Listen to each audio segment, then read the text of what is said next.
Okay. Well, that's a busy background. Let me see if I can fix that. Anyway, thank you, Huey. Interesting presentation. A lot of good topics in there. And well, we had a conflict with a speaker that we had set up for this this portion of the program, and he probably will be appearing in a month or two. So we're doing a tech sig round robin discussion type of meeting instead.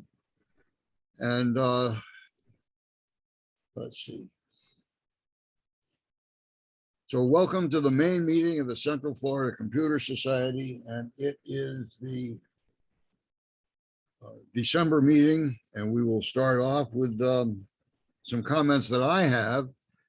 One is that I thought it was interesting. We talked at a board meeting recently about Windows 11 and whether it was time to think about updating the club computer that I'm using now, which is a 17-inch Asus that's probably 10 years old. It was a gaming computer with a high-end video system and I think 16 gigs of RAM. But Mark Schulman mentioned that he has a machine on which he has installed a number of other programs using Oracle VM virtual machine, which is free. And he has Linux on it. He put Windows 11 on it, even though the machine itself does not fit the requirements for Windows 11. In the virtual machine, it runs, which I thought was interesting. I've installed it on this machine. It took several tries. And man, that is not user-friendly in terms of knowing what to do next. It's installed, but I don't know how to actually install like Linux in one machine and try to get Windows 11 running in the second. That looks like it could be a major project trying to learn, but I thought it was an interesting thing to try. John Kennedy did a real nice workshop and did that. He put a virtual machine on well, at the time, I think he put it on Windows 10 and then put Linux inside it. But since he did that, and unless it's been fixed, when Windows 11 went into production, that version of Windows 11 caused VirtualBox to crash in many situations. And I found out with a previously installed version of VirtualBox already when I did an upgrade to Windows 10 21H2, I think.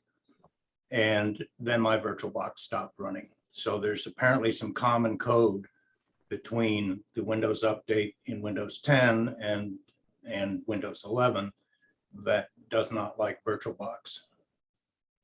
I also, I think it was when Windows 10 first came out, or just before it came out, you could download it and run it in a VirtualBox. And I got some instructions and I followed it step by step. They forgot one step. And so I couldn't make it work for a while. And then I finally got another copy of the same article with that step in it. And so, yeah, it's not easy to follow if you have the steps and if they all work. If one goes wrong, they don't tell you what you do then.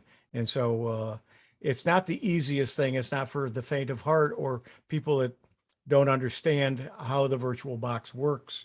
And I didn't, and I was totally lost when it didn't work because I didn't know how to fix it.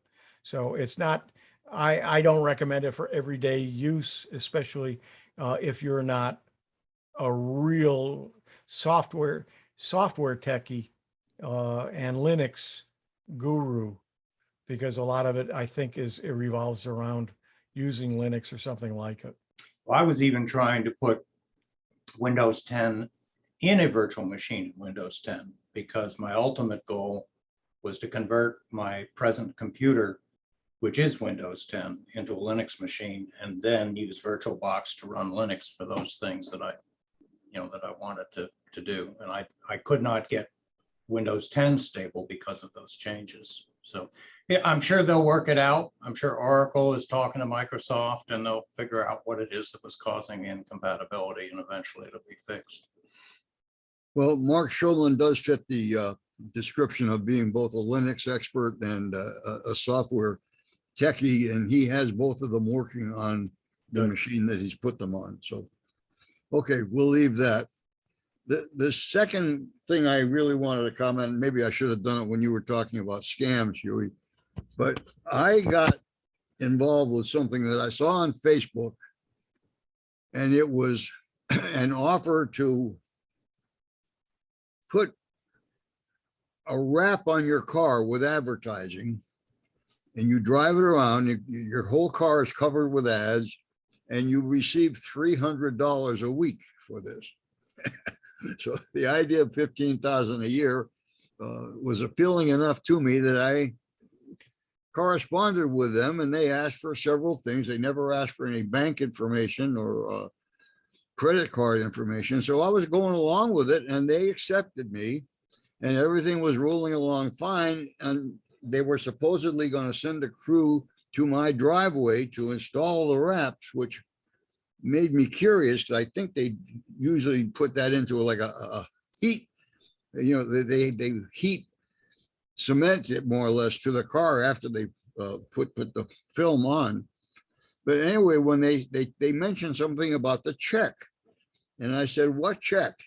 And they came back and said, well, you'll be receiving a check for $6,000, and you have to deposit that at an ATM, take out your $300 for the first week's pay, and then send the remainder to the people that were going to install the wrap.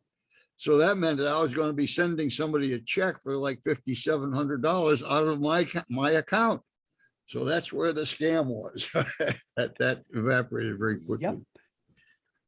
So just a word to the wise, to be very careful, suspicious. If you can imagine it, the scammers can implement it. Yeah, I just really couldn't believe that, you know, how many hours you typically drive a week, and how many per day, and what's your general area, and all sorts of trivial questions that they seem to be doing some due diligence in whether I would, you know, be capable of it. And then there were some spelling errors and some other things that I was starting to get nervous about. So I wasn't amazed when I finally got the deal of, okay, we'll send you a check and you send us a check. Send our people a check for $5,700. So, And mainly if it sounds too good to be true. yep, the old story.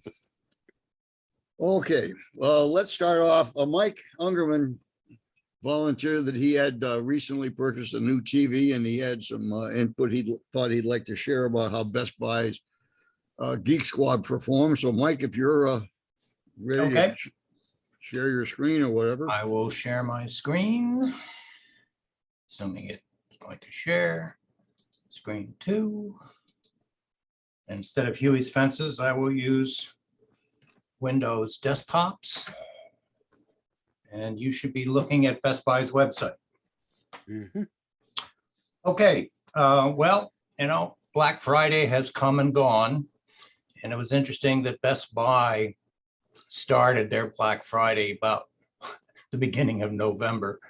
And I had a number of TVs in my saved want list, TCL, Sony, Samsung, few others. And all of a sudden, the Sony 75-inch Bravia popped up.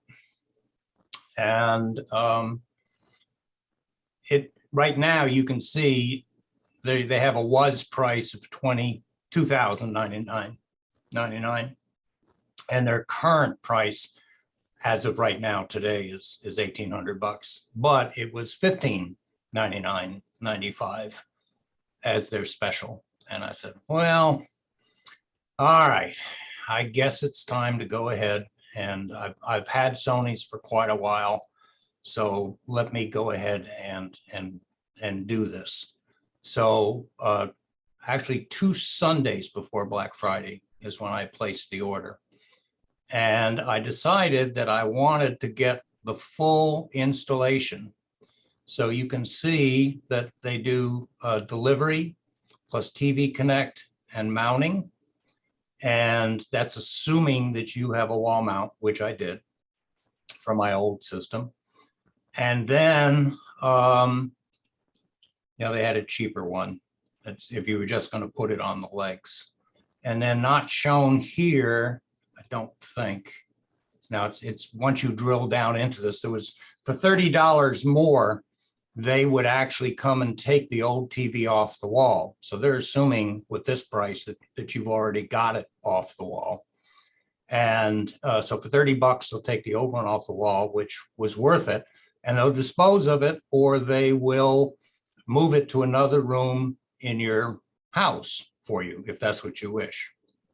So I had a good friend who I mentioned that I was getting rid of my 52-inch Sony set, which I've had for 15 years.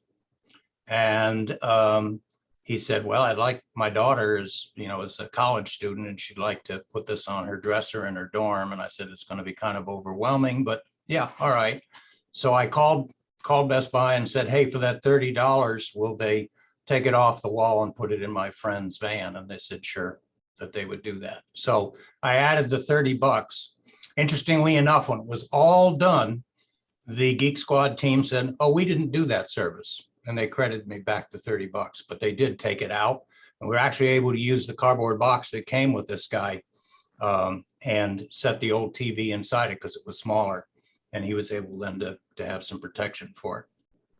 So, I mean, I'm sure many, if not most of you that are considering TV sets or have already gotten it, have done your due diligence and your research, and you've drilled down and looked at all the specs and read all the descriptions of all these processors and AI and the types of LED and QLED and the types of lighting, whether it's mini LEDs or whether it's side lighting or it's ultra dimming and all the rest of that stuff. But I've just had good luck with Sonys in the past, and I did watch several videos, unboxing and installation videos, and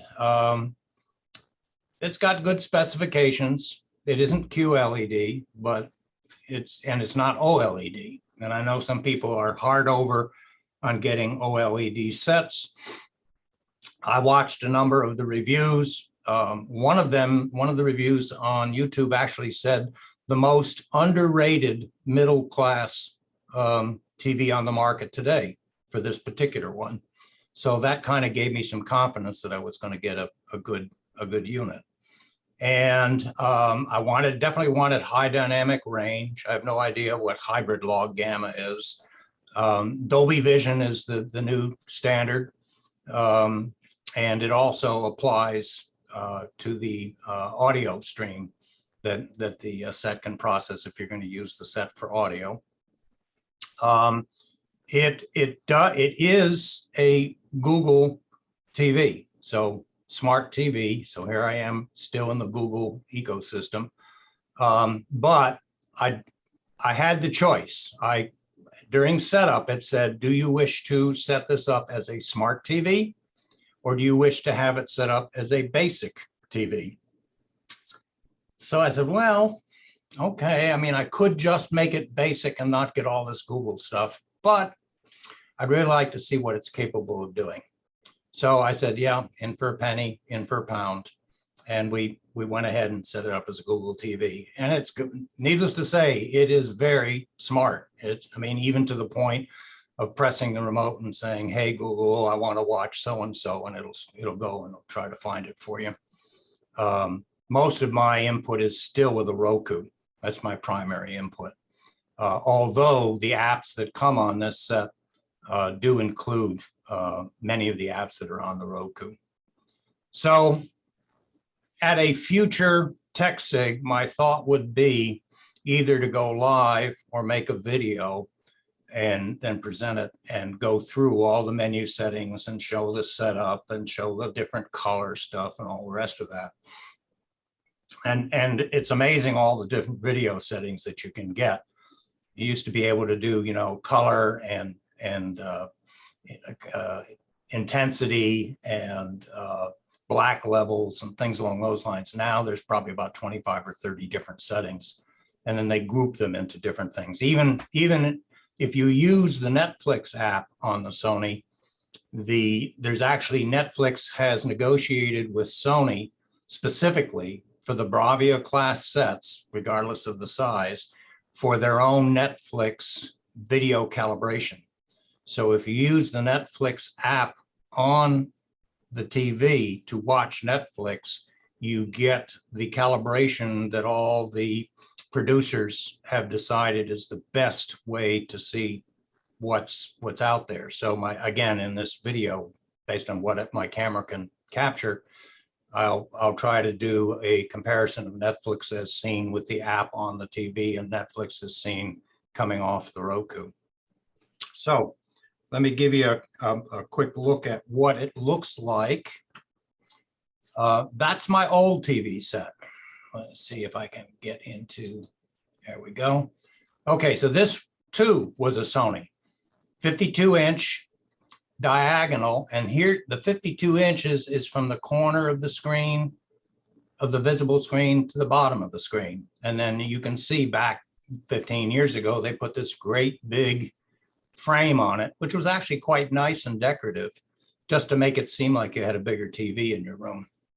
And so this is the set that I took off, and this is my console with the equipment as I had it back then. And this was my center speaker, and I still have these side speakers. So if I go to the next picture, here's the new set. So let's go back real quick. Old set, new set. And especially if you look at the corners and you look at the height, I had to raise this speaker up. And while the Geek Squad was here, I said, you know, guys, when you're going to put this on, use the same mount and get it as high as you can, because I want it above my console. And they were able to do that. And I said, would you mind drilling a hole and sticking my speaker in for me? And they said, sure, we'll do that. So you can see this is much higher up on the wall. It's much higher here. And so the height is higher. The width is probably out to the size of the picture frame, because look at the distance from the corner of the wall to the picture frame. You can see much less space in here as they fit it in. So all of this is now video picture. And I probably didn't say it's a 75-inch set. And I guess if I wanted to, I could have gone with an 85-inch set. But my wife has already said this is overwhelming. When I come into the room and you've got this running, you know, I'm not sure I want to sit down and watch it, but we did. We watched the Army-Navy game on it yesterday, and you could see everything. It was just, you know, 4K, ultra high definition, everything that they broadcasted in was pretty amazing. The other thing that I wanted to do, well, okay, let's go back again. Here's the speaker system that I had back 15 years ago. And here is the amplifier. I kind of stick with Denon amplifiers. So you can see I have a left speaker, a right speaker, a center channel speaker, and then behind where we sit, which are two reclining chairs about 12 feet away at the opposite end of the room, two rear speakers on the wall. And I had a handyman actually run some wires for me back 15 years ago. So what I had done before I got this is pick up a couple of extra bookshelf speakers, because now my Denon amplifier has Dolby Atmos. And Dolby Atmos is a sound protocol that records 2 additional tracks for overhead. So if you're watching an action movie and you actually have airplanes flying over your head. Under the previous situation, you would kind of get your left and right and your center of those airplanes coming towards you, and it would be, you know, the volume would increase, and then it would start to decline, and the volume behind you and the rear speakers would pick up, and you'd get sort of the sense of an airplane flying overhead. With this one, with these 2 speakers, instead of being on the ceiling, my ceiling actually, which starts right here above this speaker, is a vaulted ceiling that's about, I'm going to say 10 feet high at this point. and it goes up to about 14 feet high behind our chairs. So these are pointed at the ceiling so that the sound from the Adobe Atmos projects up and then out off the ceiling back down on top of our heads. So when an airplane is flying overhead, you duck. It's that good. Let's see what else we got here. Okay, so that's a close-up. I took that shot this morning just with the Roku screensaver on it. Nice and clear, just taking a picture of it. This is a little close-up of some of the gizmos and gadgets that I have. I do have this Denon home theater amplifier. I have a Tableau DVR distribution for off-the-air television. So sitting in the Tableau is a 1 terabyte SSD. And then instead of having an HDMI cable coming out of it, it has an Ethernet cable sending the signal to my local area network. And then my Roku, which sits here, has a Tableau channel. So now I can get, and it has 4 tuners. So I can get up to 5 sources of off-the-air television with a guide being sent to my local area network and then to my Roku and then visible on any of the sets or on my phone or on my TV, on my computer and so on. So, and these 2 guys are plugged in here, and then I have really only 3 cables. Whoops, let's see if we can see what's doing. We only have a few cables going to the set. Going up to the set is an Ethernet cable running from the switch that's over in the corner because our house is wired. Also going up to the TV is a power cable. And then I have an HDMI cable coming from the back of the Denon system going up to the TV.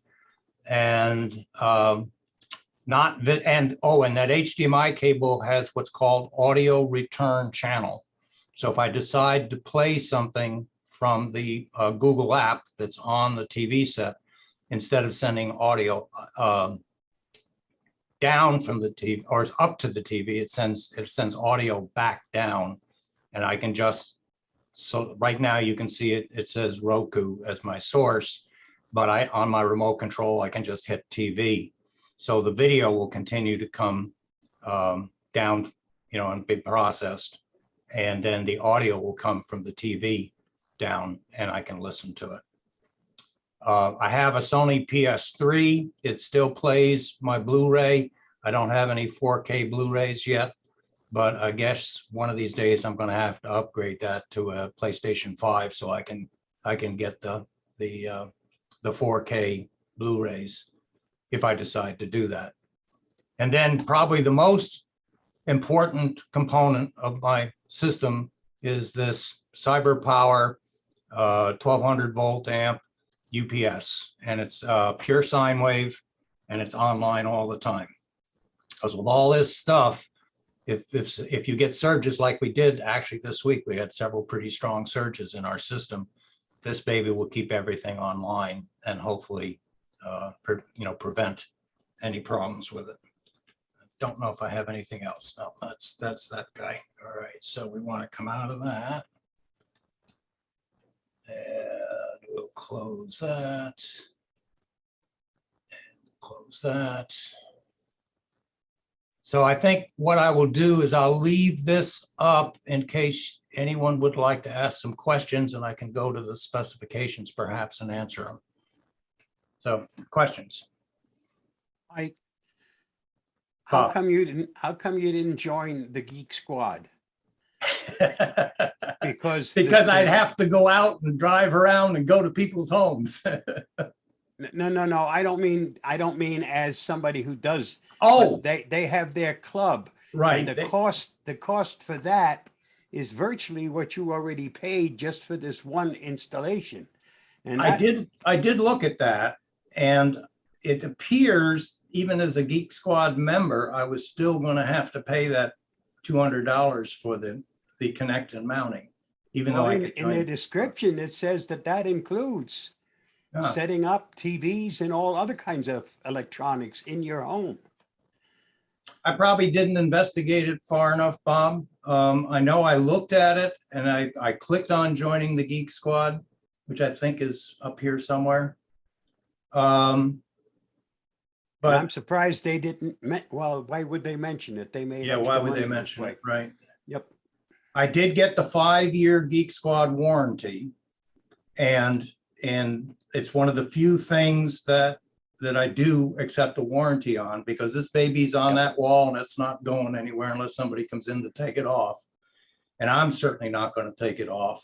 So for 5 years, if something goes wrong with a set, they'll come out, they'll look at it, they'll diagnose it, they'll tell me if they can, if they have to take it to fix it, which I hope not. But more likely, they'll replace it. So they'll take the old one off to put the new one up. So I could have saved some money up front and just gotten a delivery to the door and had a neighbor come help me. But I just said, this is a case where, I wanted to do it. I do see, here we go. Total tech, pre-tech support, 24 months of product protection and most specified purchase. See, and I got 5 years, free delivery. Oh, and standard installation. Okay, so that standard installation is not to hang it on the wall. I think that was one of the reasons I chose to do it. And then I did get the 5-year warranty down here. Other questions? Mike, what's the weight of that TV? Does it show in the specs? Yeah, I believe it was 70 pounds. The one that came off was 120. Right. I know the smaller ones, like the 55 and the 65, they're at the point now where a single person can just hang it. And Huey will probably remember our trips to CES in Las Vegas. And the direction TV sets were going was to make them like picture frames. And some of them were literally a picture. You hang it on your wall with a heavy duty picture hook. You didn't even have to have a wall mount. It's amazing. The reason I ask is I got a 58-inch from Walmart. It's not obviously not the quality that yours has, and it's a picture frame type with barely, probably less than an inch frame around the side for under $400. Roku has smart TV with doesn't have the sound. I can't yell at it and tell it to change the channel. But the amazing thing to me, a 58-inch TV that weighs 30 pounds, just incredible. Yeah. So I could handle it myself, actually. The other question I have, does that one have a PIP, picture in a picture? I have not seen that as a function.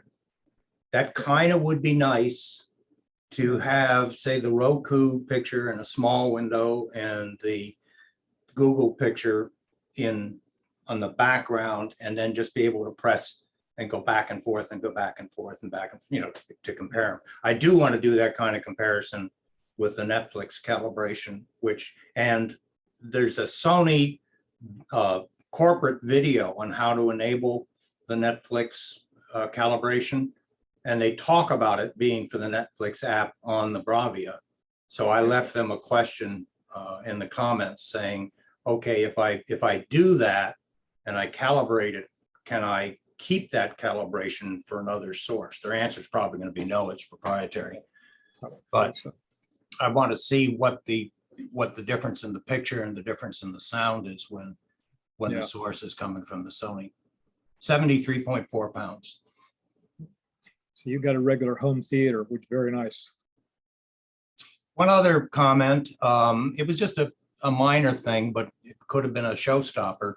That original TV, the mount was rated for 150 pounds. Back then, TVs, big ones were kind of heavy. And after it mounted, to keep it from coming off the wall, there were 2 hex head retainer screws that you would take the TV set, hang it on the top edge of the mount, and then lower it down to the lower edge of the mount, and then put these 2 screws up in, and with a long hex head wrench, tighten them. And that wrench was probably about 18 inches long with an L handle on the bottom. Well, once I knew I was going to do this, I went looking for that wrench. It took me a week and a half to find it. And really, it wasn't me that found it. My son came and visited for Thanksgiving. And we were talking about this. He got down under the set and he looked with his flashlight and he said, yeah, I can just get my hand up in there, maybe a 6-inch wrench. And he was just standing there sort of holding his hand on the side of the old set. And he said, Dad, you've got some tape back here. I said, I do? Yeah. And he started to pull the tape and the wrench came off the back of the set and fell on the floor. So smart me, I put it in. Now I got to remember, put a sign that says, hey, the wrench for this is behind the set and it's taped onto it. So I did the same thing with that also. Okay, come back here. And Stan, after you go around to everyone else, I thought I would discuss a little bit about browser bookmarks, but let's save that for last. Yeah, okay. I want to make a couple of quick comments about the TV. Back when CompUSA was moving out of town, so that was what, maybe 8 or 10 years ago, I bought a 65-inch SEIKI. I'm not sure how you pronounce it. Seki, I think. It was like $250. I think it was like a 55-inch. And that was not bad at all. It was a pretty good screen. It wasn't smart. I had that in my living room. It came with a central mount. Now, let me see if I can't get my picture back up.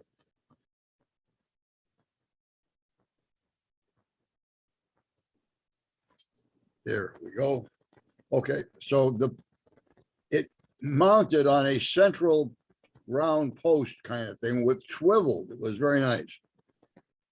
Okay, so fast forward to about 2 or 3 years ago, and both Sam's and Costco were having a battle on a Vizio 65-inch.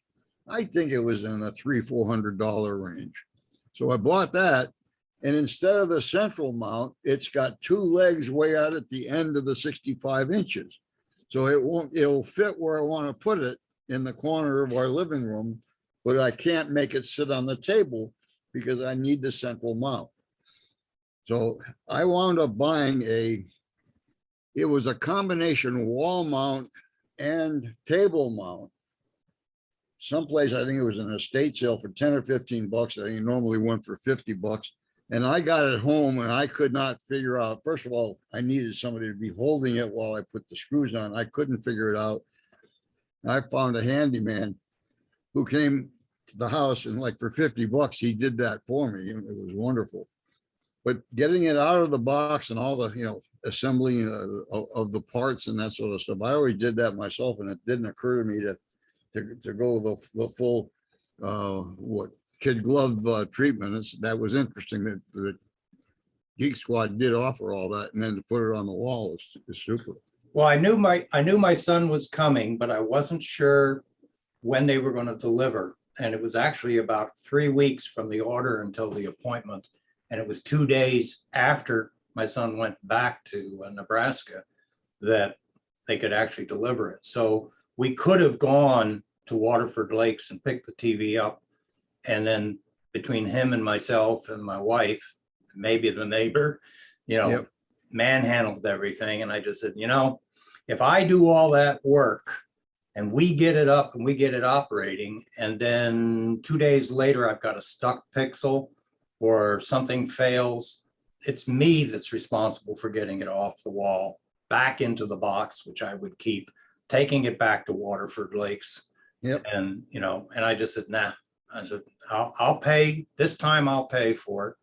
And I think, even though it was another $500 for the warranty and the installation, I just said, that's just part of it. Plus I got $500 off anyway on the set. So.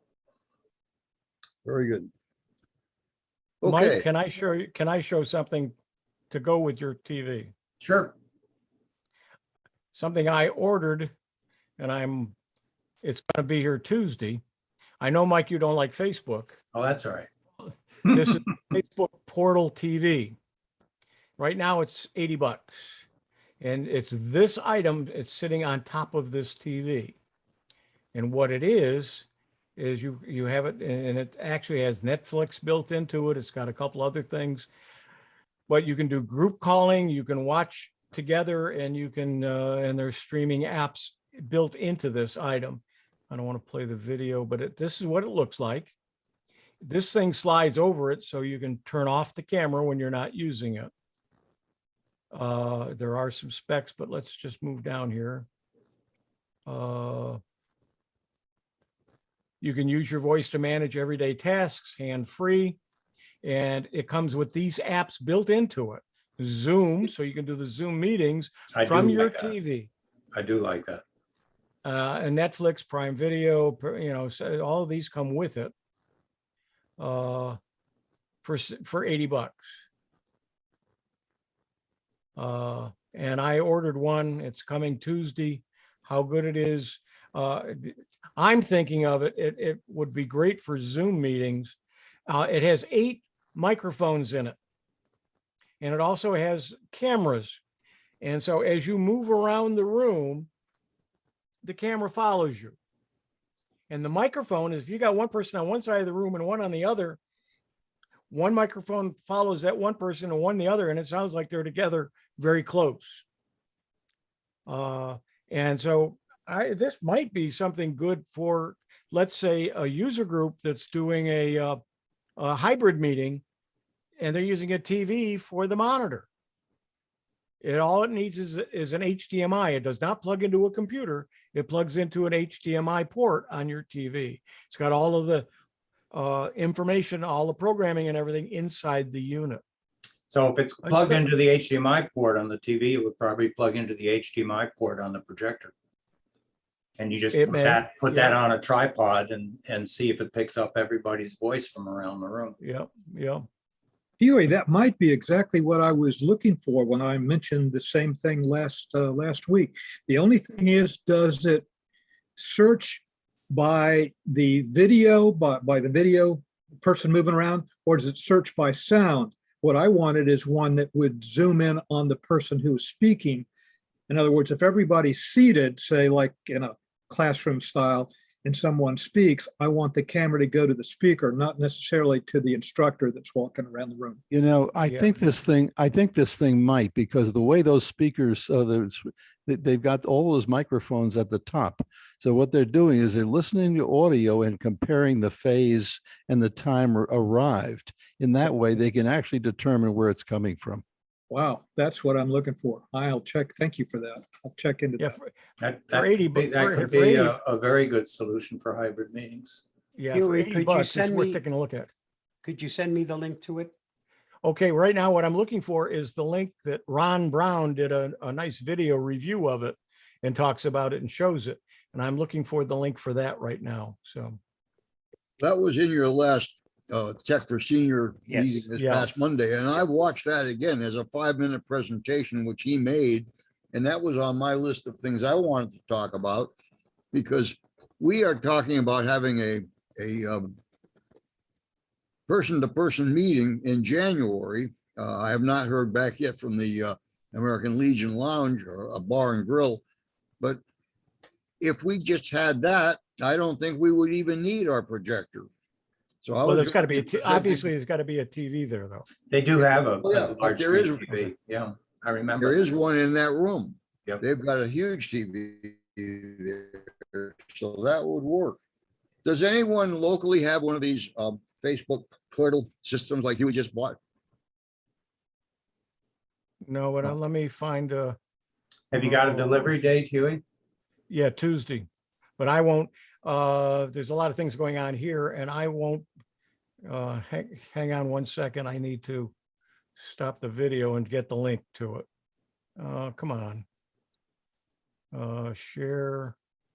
And here's the copy. Here is the link to Ron's article about it on YouTube. And I will get the page here in a second. Portal TV. And it's in the chat as well. Somebody asked me a question and I was in the midst of trying to do all of that and I don't remember what the question was. I just asked when you thought you're going to get it. You said Tuesday. Yeah, Tuesday. Oh, I'm not going to be able to test it probably for several days, if more, for various reasons. But I was hoping I'd get it Monday and I might have been able to test it on Tuesday, but Wednesday it's going to be hit and miss when I can test it. Now, I'm wondering if it would work with StreamYard so that you could actually use it while you're, No, probably not. Yeah, no, probably- because the software is built into it and that software Yeah. isn't in it. Yep. Okay, I'll turn it back to you.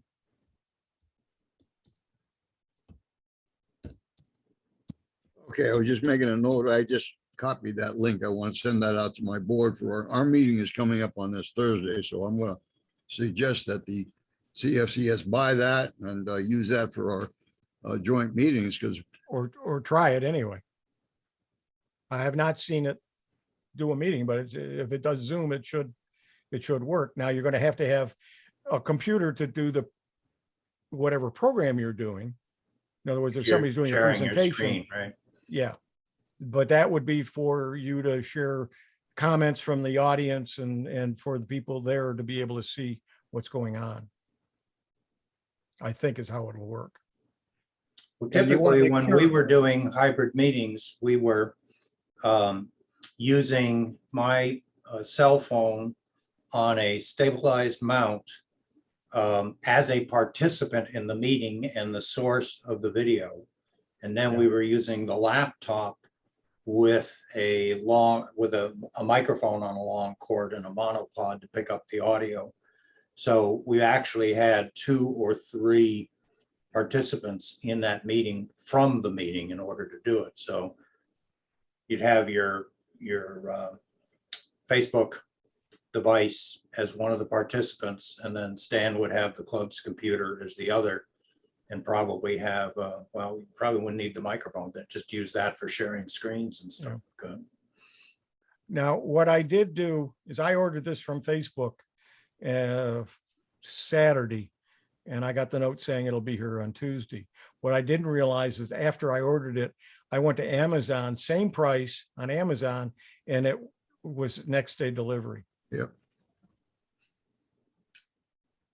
Unless it comes from Illinois, but I'm Or curious to know Kentucky, what the yeah. difference is with the more expensive models. There's one that's what, $199, another one that's $299 of that. They do order. different things. They do different things in a different way. They're not the same type of equipment. They're just a little screen, small screen. The screen comes with it. It's built in. I see. Okay, well, who else has something they'd like to share? Murray's always got something. So does Bob.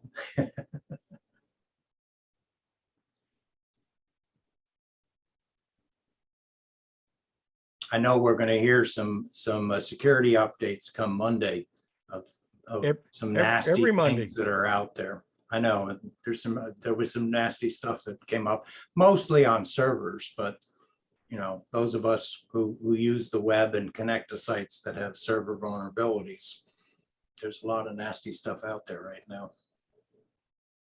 As long as you guys still show up on Monday, I don't mind sharing it early. It's ready. Yeah, share it with us. All righty. We just have to give you permission to share your screen. No, you don't. Oh, all right. He already does. He's been helping me. Oh, all right. All right, I got one more topic, and that is that the TechSig meeting for this month is on the Tuesday, the 28th. And I don't know whether we would get much of an attendance to that. There are a number of you here that would be around. I'm considering we postpone it for 1 week and make it the first Tuesday in January, which would be I think it's the 8th. I don't have No, it couldn't be. 8th would be the second. yes. With so many other things going on, I'd kind of suggest if you want to skip it, just skip. That would be the 4th. Yeah, skip December's and just go to January's. We'll go to the end of January or make Yeah. it 1 week later, have the December meeting on the. 1 week later might, I'd have to look at the Chicago Computer Society's meetings and the BCUG meetings and the Sarasota meetings, and, you know, everybody's trying to find a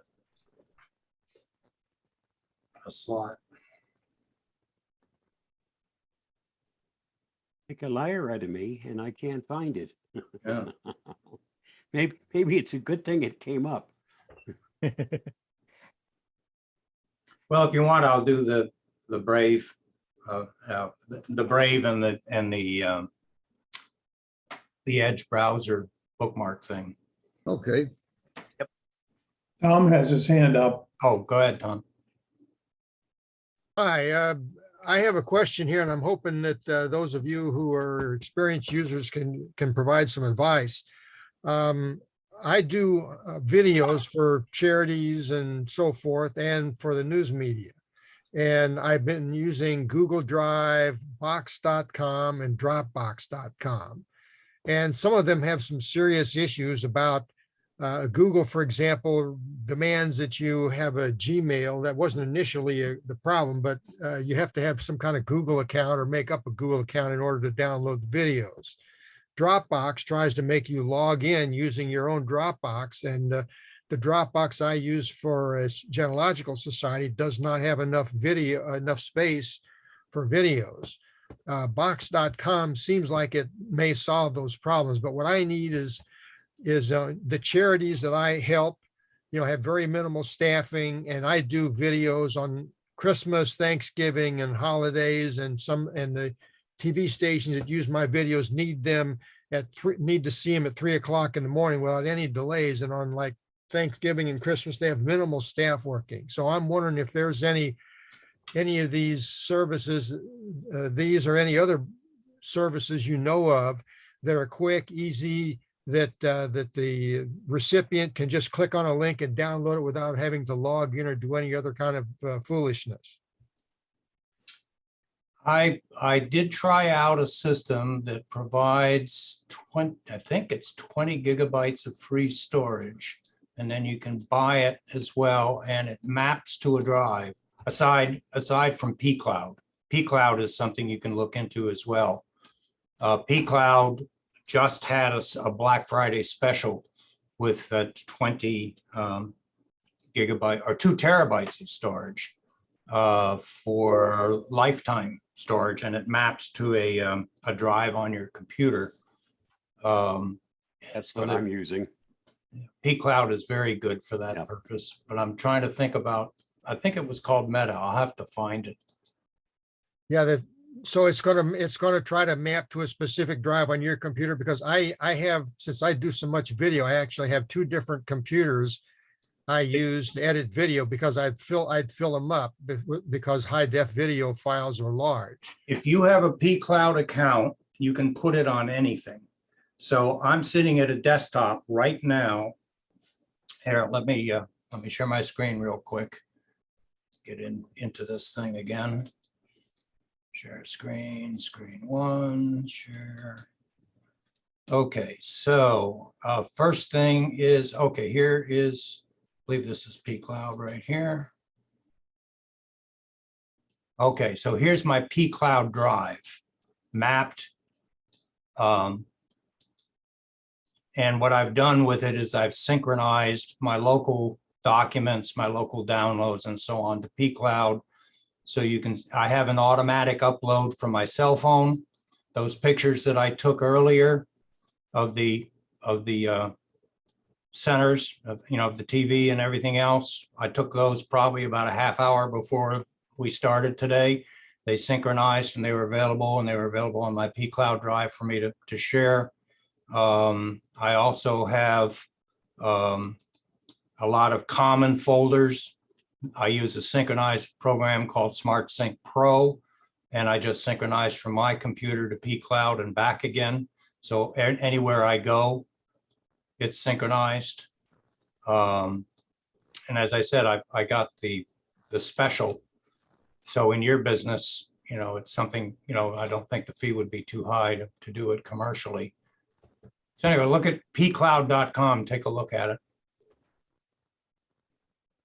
Was there another one that you were mentioning? Yeah, I've got to find the Meta. I think I've just put it on my Linux computer for now. And it had, I think it was 20 gigabytes free. And because a lot of them are very low. Now, Meta, is that associated with Facebook? No, I know it began with an M. And short of jumping up and going to get my notebook, I'm not sure. I can probably find it in a web search. I'll see if I can't find it. Are you a member of our TechSig email group, Google group? I don't know if I get that. I mean, I get the regular emails that Stan sends, and I do get the notifications of the TechSig. Okay, good. So what I will do is I'll find that link and I'll send it out to the TechSig. I'm pretty sure you are a member of the TechSig. Okay. I just put thanks, in the, Mike. I just put in the chat box, I thought I did. Oh, I gotta hit enter. The pCloud lifetime is $350 for 2 terabyte.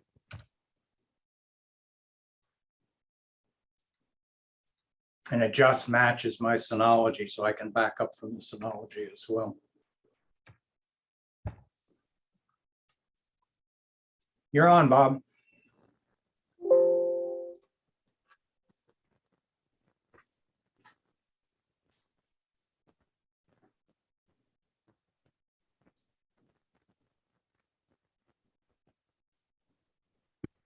Here is the Avast Security News Roundup for the week ending December 10th, 2021.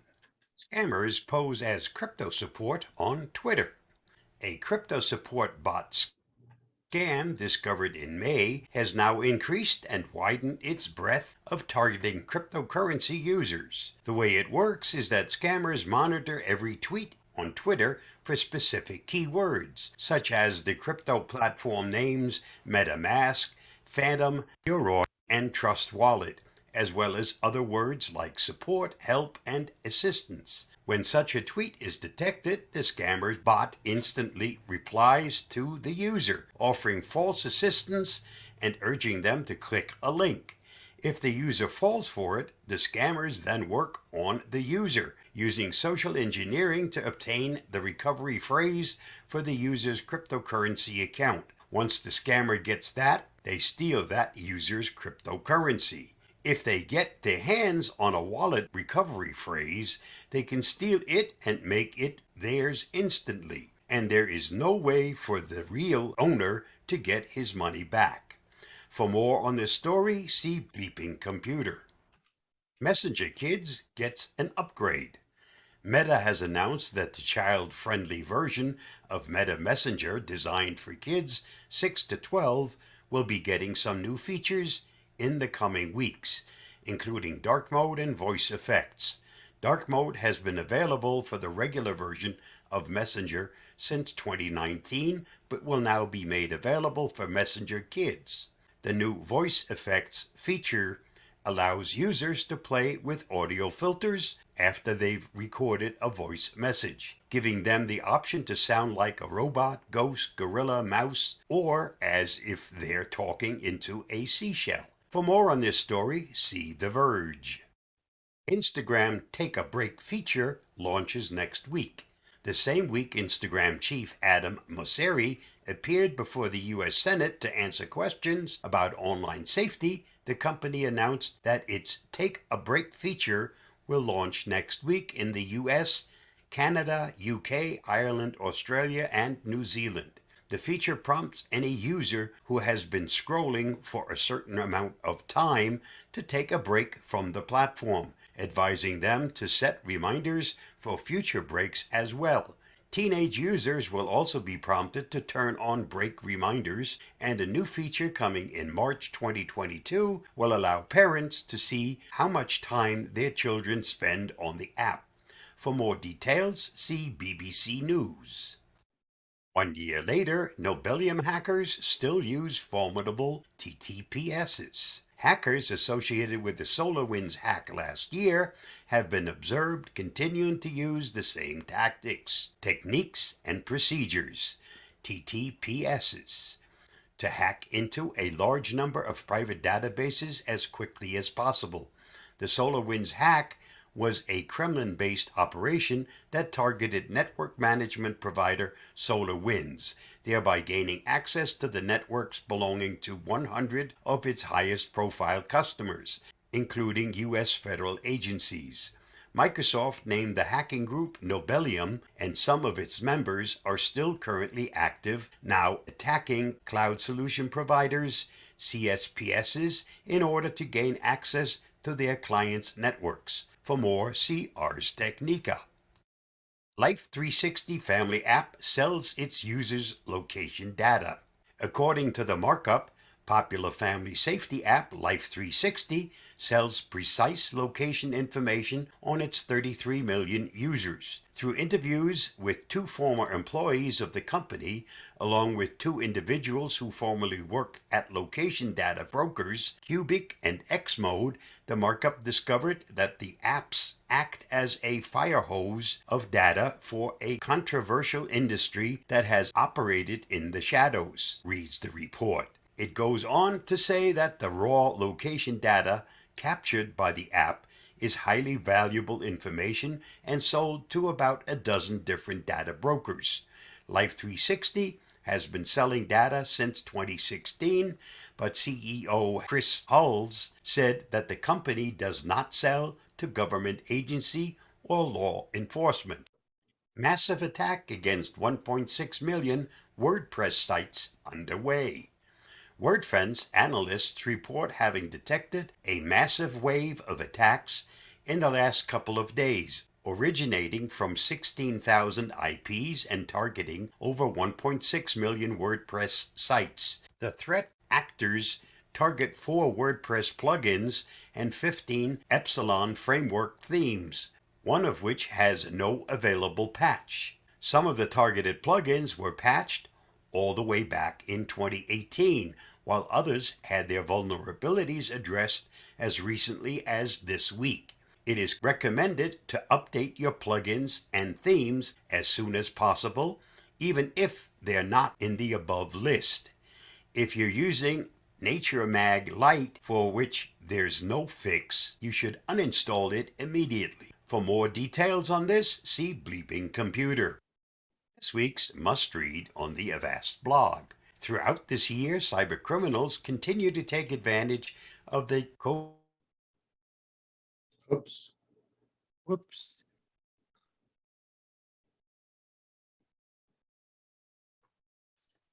Got a cyber criminal in there shutting you off? No, it's me. I shut it down. But I couldn't get to the part where I could turn off the sound because it was being blocked. We got the sound. Yeah, well, it was the whole thing I wanted to shut Oh. off, but I stopped sharing before I stopped the video. The last part is just something to read on the Avast blog or to one of my videos that I created based on that information. But you got all of the actual security things to watch out for. I'll go back to Tom's comment. I did find the,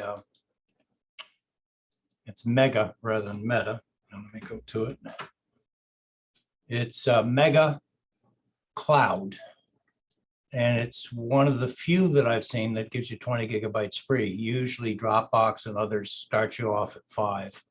And then you've got to go through various manipulations to get it up to 10 and maybe more.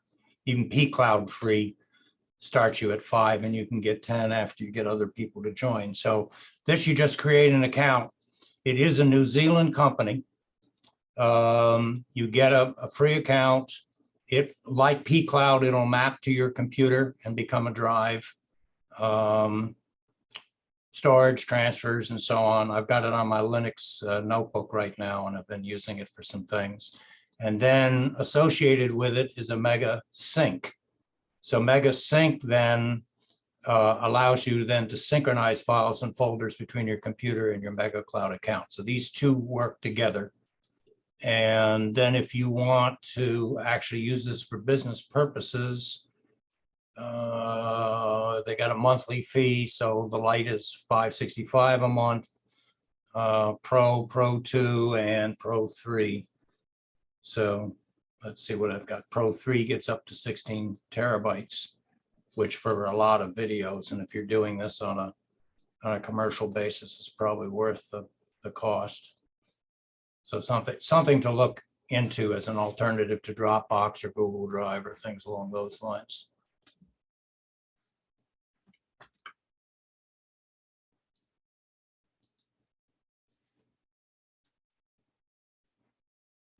Stephen?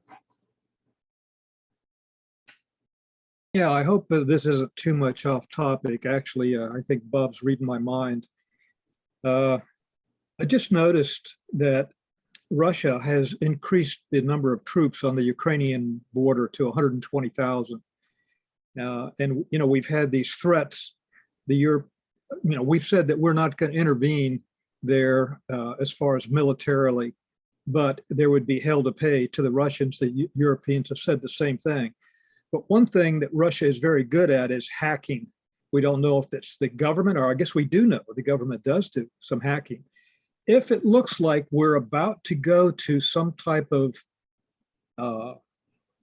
war that's not necessarily missiles and guns, I'm thinking, what would Russia do? They probably have plants all over our country, both private and public and everywhere else. Gosh, what kind of precautions could we take if it worse comes to worse? It wouldn't be a shooting war, but it certainly could be one where they try to do serious damage economically to our country, to Europeans as well, without firing a shot other than to Ukraine. Kind of off topic. Pipeline hack. Yeah, right. It'd be an enormous hack. Well, if you remember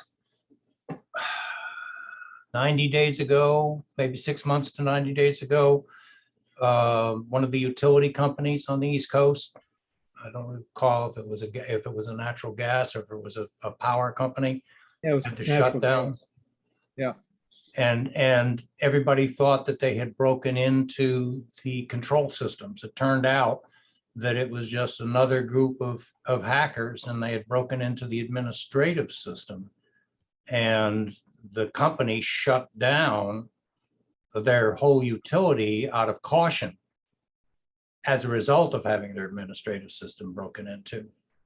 It just shows you the kind of disruption that can take place. Yeah, it cost them $4 billion, and they ended up recovering a significant part of that, but not all of it.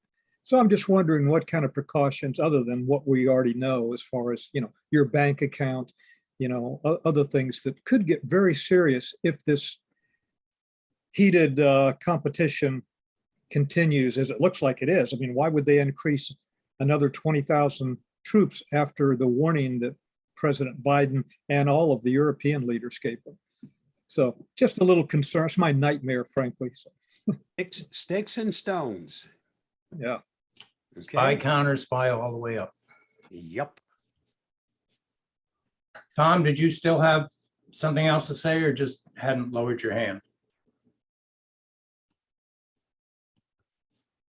Okay. So the last thing I had, then I'll go back to sharing my screen, as I told Stan. Before go you ahead. do that, Mike, Yeah, I just want to make note that Bob G, who just did that security thing, that's part of our weekly Tech for Senior. If some of you aren't aware of what it is, I just put the link in the notes in the chat box where you can go to the website about Tech for Senior. There's information and links to the information, including the Zoom meeting we have on Mondays, which is tomorrow, starting at 11:30 Eastern time. And the program starts at 12 and runs for a little over an hour with about 20-minute Q&A after it. They actually have a couple of clubs in Arizona that every single week show that at their clubs meetings. Okay. Thank you, Bob. Much appreciated. Okay, so I am on Brave at the moment. At least I believe I am. Yes, I'm on Brave. We all, many of us sort of take for granted bookmarks without really realizing what's going on, you know, what they are, the purpose that they serve, and especially when you set up a new browser and move things in. So I'm just going to, for example, I am interested, I had not bookmarked my Mega Cloud service. So there's Mega Sync, which I don't remember, you know, did not recall. So typically you can easily bookmark something. For example, I can say bookmark this tab, and it will go into here's my bookmarks toolbar across the top of my browser. So if I say bookmark this tab, it's going to say, where do you want to put it? And put it into my bookmarks folder. I'll say done. And I got to remember where it is. Well, most likely it's all the way down here at the very bottom, if it's even showing up on your screen. Or if it's something I wanted to get to, like I wanted to have my Sony available right up here at the top as a bookmark. So another way to bookmark is just come to the little icon telling you that this is the sites and the site information is available, but it's also kind of a hook that you can get, and you can drag and drop it right there. And now I have in my bookmarks, I've got MegaSync. Later on, I can organize it. Perhaps I would create a folder, and in that folder, I might have cloud storage as the topic. So I could actually go ahead, for example, and here's a blank space on my bookmarks toolbar. I can right click on it. I can say, let's add a folder. Let's call it cloud storage.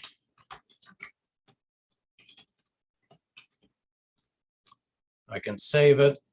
Now that too is going to be all the way down here at the bottom. Scroll down, there it is, but I can click on it, drag it up, and put it in line with some of these other folders that are here. Or I can alphabetically perhaps bring it up to the top, maybe put it with the C's for CFCS. And if this were a Windows item, and right now it would say it would be, I can even go into my Windows folder, move over to it, and then say, okay, this will be cloud storage, and it'll be in a subfolder of Windows. So there's a number of different things I can do with it. So let's just go ahead, put it at the top of my folder list, and you'll see that cloud storage is now sitting here at the top of my folder list, and it's empty. Okay, so now I'm going to come and get MegaSync again, and I'm going to grab it. Whoops, come on. And I'm going to go down here to cloud storage, and I'm just going to drop it. Famous last words, and it should be there. Let's see if it is.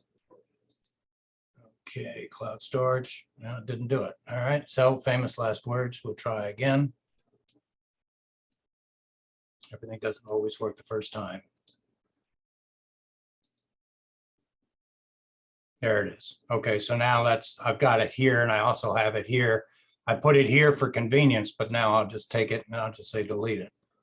Now, sometimes you'll put a new browser on your system and you're starting from scratch, or you're starting a new browser from scratch, and it may default not even to show bookmarks.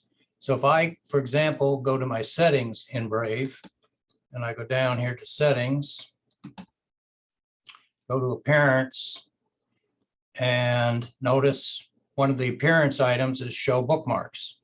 And we are showing bookmarks here, but suppose you've just installed Brave on a new computer. Okay, you're going to find this by default, it's turned off. And someone might say to you, well, all right, just bookmark this. Well, where's it going to be? You're not going to see it in your toolbar, and you would have to actually navigate to a bookmarks setting and then open up bookmarks that way, or just come down to your settings and say show bookmarks. And even if there's nothing there, you will see your bookmarks toolbar with, it'll be there ready for you to drag something on it. You also may be given the option to import, your previous browser's bookmarks, and I have done that. And so you can see I have a folder here that says old bookmarks. Well, I've got bookmarks of the ages. And, you know, if you've been browsing as long as I have, you probably have 15, 20, 30,000 bookmarks sitting in your bookmarks folder. So eventually I'm going to go down through all these things and see if there's anything in here that I really want and drag them into the current ones. But I've got a lot of work to do. Now there's my Kia portal, thank goodness, but I probably have a lot of stuff. Well, not that bad. So I must have imported some stuff from an older browser that I wasn't using that much. But all you do, if you truly want to get something out of the old bookmark, you just grab it and set it up here. And now it's sitting in my current bookmarks, if that's what I really wanted to do. And then I can also delete it from there. So it's a simple thing, but it can be a little confusing, especially if bookmarks aren't enabled. Mike, one Yep. suggestion I'll make. Sure. You make changes. When you're happy with those changes, before you do anything else, go into your bookmarks manager and save your bookmarks, so that when something happens and you need to reinstall your browser, you can just import what you have saved. Right. So notice I went to my hamburger menu. I went down to bookmarks. Then, of course, this is where I imported previously. So now I'll go to my bookmark manager. And then I can, well, all right, well, you're not giving it to me there. Also alphabetize, right? Oh, well, okay, let me go back. I mean, you can alphabetize your folder. Bookmarks there.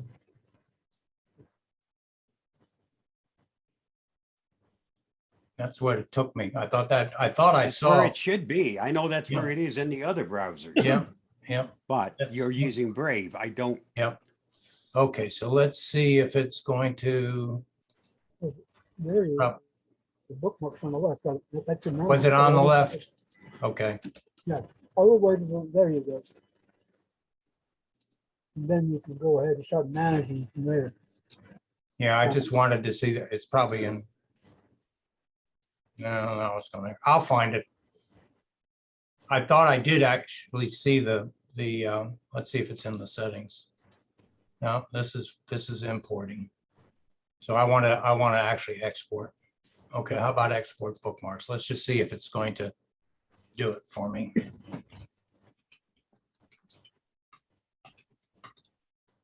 No, how about just bookmarks? Import, parents, show. Okay, I know it's there. I'll find it. But you're right, Bob. Always back them up. I've got too many of these open now.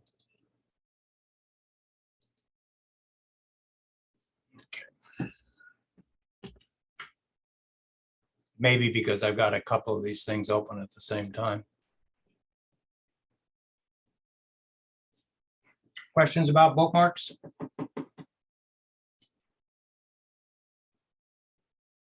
Okay, back to you, Stan. Actually, I've got a quick question for you on that, on the bookmarks. Okay. It seems as though Google handles mine rather well, you know, from one machine to another. It seems like it's automatic. And even when I move them around, they seem to appear in the right place on the other machine. But I do have problems sometimes remembering where I put them. Is there any quick way to do a search to find a bookmark by, you know, some keyword? Yeah, I'm pretty sure that was there. Let's just take a look. Here, we'll just, you know, okay, sure. And we'll go back. Well, I happen to have this guy open. So let's see if we can search for, okay, so that's the guy.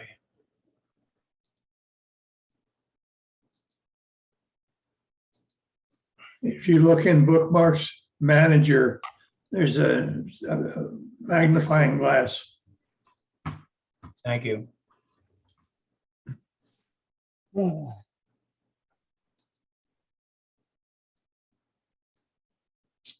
You went up too high. Yeah, I did. Okay, so let's come back in this. Down, down, down, down. Down here? There. Ah, No, no. no, sorry. Did you open up bookmarks? Then go to bookmarks manager? No, I'm in No, no, no, your there. hamburger. Your Yeah. hamburger. I'm in Edge now, so let's take a quick look here. Okay, I'm in- Okay, in Edge, it's favorites. My Favorites, eyes were yeah. looking for bookmarks. Yeah. I'm in Brave. Yep.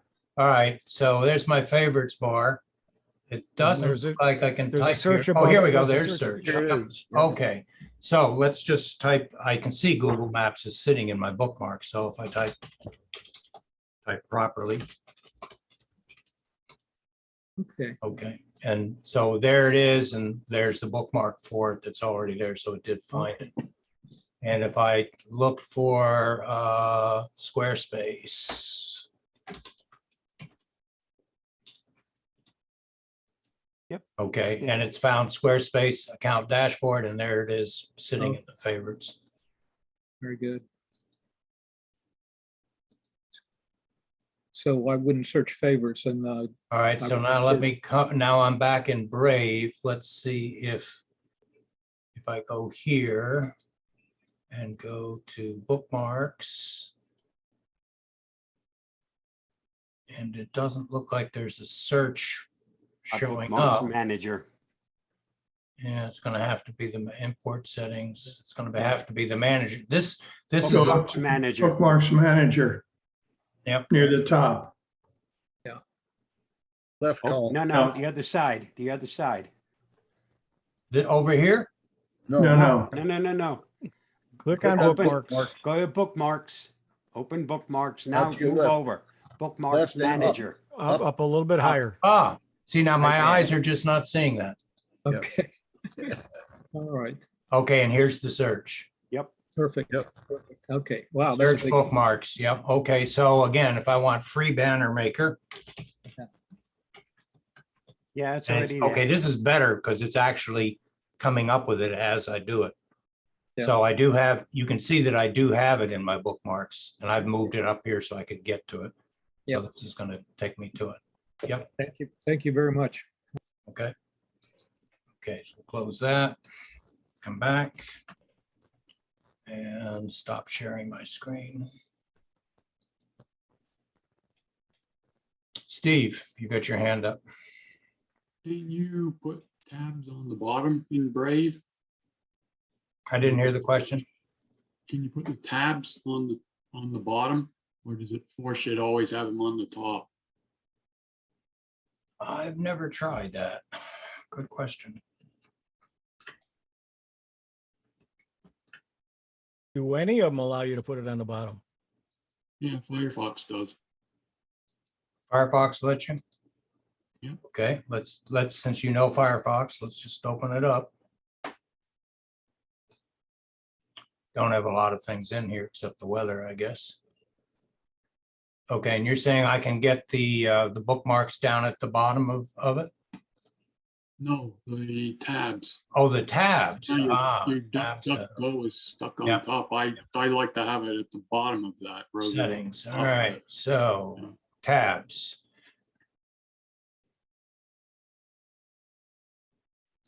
So this portion is not doing it. Parents. If you've got Good the God, current version of appearance. Firefox, it probably doesn't have it. have Oh, I to thought you be- had said it was Firefox. I Yeah, misunderstood. I do in Firefox. I just wondered if you have it, if you're able to do it in Brave. Okay, well, I'm searching for it first in Firefox. Okay, You you have to be know- version 88 or less to be able to do it. Oh, well, this is always updated to the current one. One wonders why they would take things away. But they do. Updates, yeah, I'm in version 94. Just they put it on the top and they force you to, They Yeah. want you to have it that way too. All right, let's go back into Brave.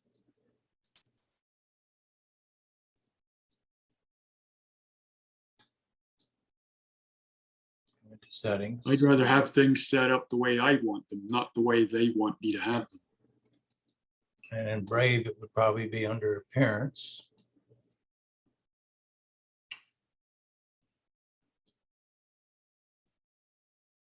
See if they show tab, search, font size, page zoom, cycle through. New tab page, and they, no, that's just what they show. So it does not look like Brave lets you put your tabs at the bottom. So you still have to go into some programming to do it then, probably. Okay, well, yeah, you could probably do about Brave and find a setting in there. Very similar, like about Chrome. All right, and just for kicks, let's go into Edge and just see if that offers it. And that will be up here. Yeah. Okay, and that'll be in settings and appearance.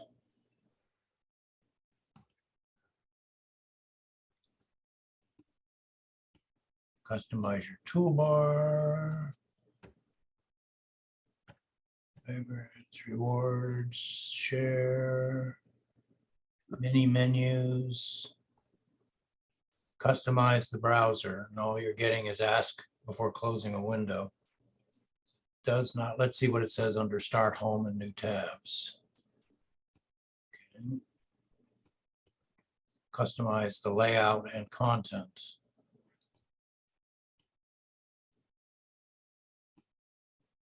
Well, just took me to it. So I'm not sure why that's not available, but it doesn't appear to be.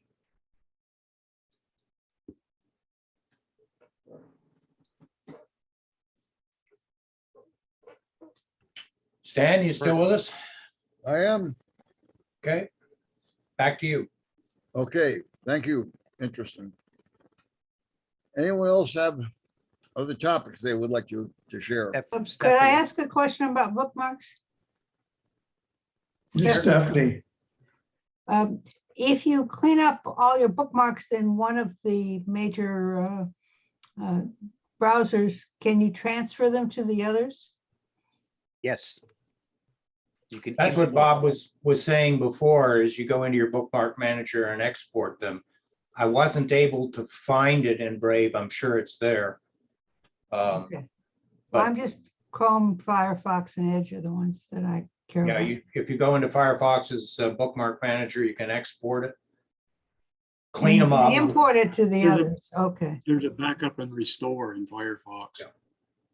thank you. And by the way, if you are putting a new hard drive in or getting a new computer, then you're going to want to back everything up, because before you wipe out your hard drive, you want to, in addition to your image backup, you may also want to have a backup that easily drops your bookmarks or your favorites back into your You don't want to do browser anything anyway. on the new computer.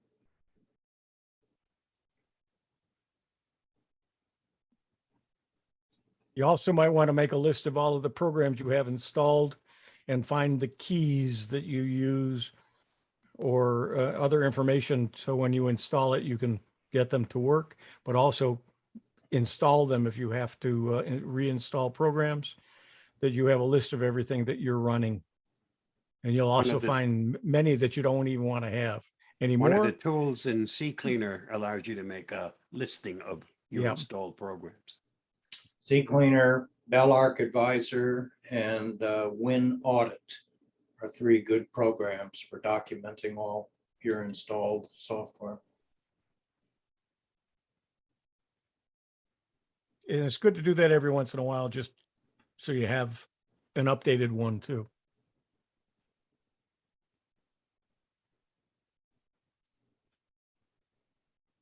Huey, you talked about fences in your last WinSig. And Yeah. I will point out that if you have fences 3, which is the previous version, to upgrade to Fences 4, you have to buy a new version and it's not a free upgrade. Okay, but it's still only $10. Yeah, I know.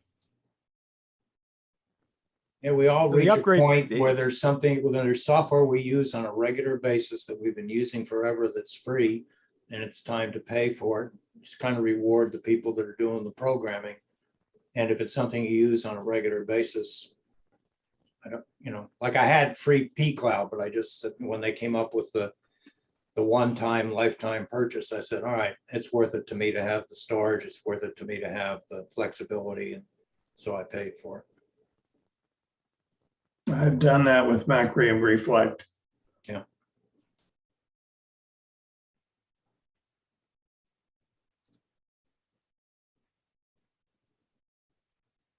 And to give a kudos to Avast, you've got their free antivirus if you want it, but you get a lot more capability if you buy the paid version.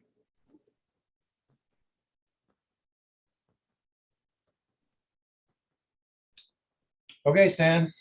Okay, well, I think we've had a pleasant afternoon. Thank you all for attending and look forward to seeing you next time. Just before you go, I just wanted to let everybody know that my Windows is now activated. I don't know what I did, but thanks for the Bellark advisor. I was just about to copy the key when it said you're now activated. So I don't know what happened. I don't think We I- did it. We did Yeah. it. That's right. You did it remotely. You took control of my computer and did it for me. Thanks. I'll send you a It- bill later. Okay.